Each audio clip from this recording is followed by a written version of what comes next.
काशी के दो ही सूर्य, एक संत रविदास दूसरे संत कबीर।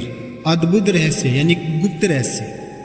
सतनाम आदेश आज मैं आपको लेकर चलता हूँ मध्यकालीन भारत के उस युग में जहाँ काशी के आकाश में एक नहीं बल्कि दो सूर्य उदय हुए।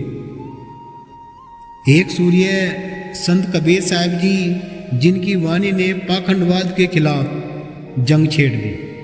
दूसरे संत शिरोमणि सतगुरु रविदास जी महाराज, जिन्होंने मृत बालक को भी प्राण दे दिए, जिन्होंने राजा महाराजाओं को वो ज्ञान दे दिया, जिन्होंने निर्गुण भक्ति का वो खेल इस संसार को दिया कि जब तक ये संसार रहने वाला है और चांद सूरज रहने वाले हैं, तब तक संत रविदास जी महाराज जी की वाणी को कोई हटा नहीं सकता।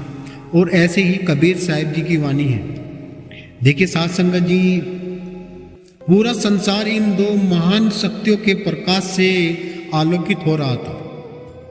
क्या आप जानते हैं कि जब ये ज्ञान और भक्ति के दो सूर्य एक ही आंगन में आमने सामने बैठे थे, तो ब्रह्मांड का कौन सा गुप्त रहस्य खुला था उस समय। आज की ये चर्चा आपके जीवन का अंधकार मिटाकर ज्ञान का सवेरा कर देगी।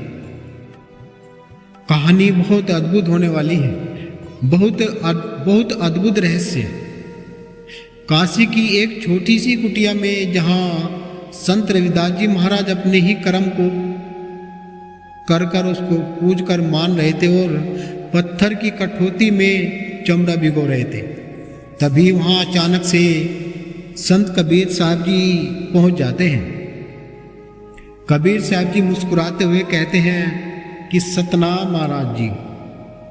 और कबीर साहब जी वहाँ एक प्रश्न करते हैं संत रविदास जी महाराज जी से कि जिसने पूरी काशी को हिला दिया, उस पर्सन ने पूरी काशी को हिला दिया। ऐसा प्रश्न किया कि उन्होंने कहा कि महाराज, लोग कहते हैं कि तुम्हारी इस कठौती में साक्षात गंगा बहती है, पर क्या तुम जानते हो कि इस गंगा जल से भी पवित्र और रहस्यमयी कुछ और है। रविदास जी ने अपने औजार एक तरफ उठाकर रख दिए और कबीर साहब की आंखों में झांका।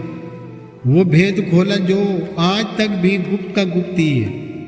संत रविदास जी महाराज बड़ी नम्रता से और प्रेम से कबीर साहब की तरफ को देखकर कहते हैं कि हे कबीरा, यह तो बाहर बहने वाली गंगा है। यह तो केवल इस मिट्टी की काया का मैल ही धो सकती है, पर जो सतगुरु के शब्द से हृदय के भीतर बहती है, वो जन्म जन्म के पापों का लेखा जोखा ही मिटा देती है। असली बेगमपुरा दुख रहित नगर है।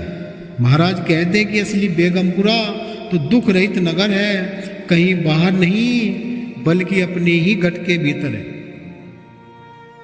मैं आपको यही इसकी खोल कर देता हूँ। महाराज रविदास जी कहते हैं कि सुसमर्था गंगा उतरी, अपने पंचो बस्तर धोले, बिन साबुन तेरा मैल कटेरे, हर भजनी से धोले। संत रविदास जी महाराज कहते हैं कबीर साहब को कि हे कबीरा, जिस गंगा की आप बात कर रहे हैं, जो इस पत्थर की कठौती में जो गंगा बहती है, जो नॉर्मली गंगा बहती है, वो तो इस शरीर को धो सकती है, लेकिन जो सतगुरु का जो शब्द है, वो तो हृदय के भीतर बहती है।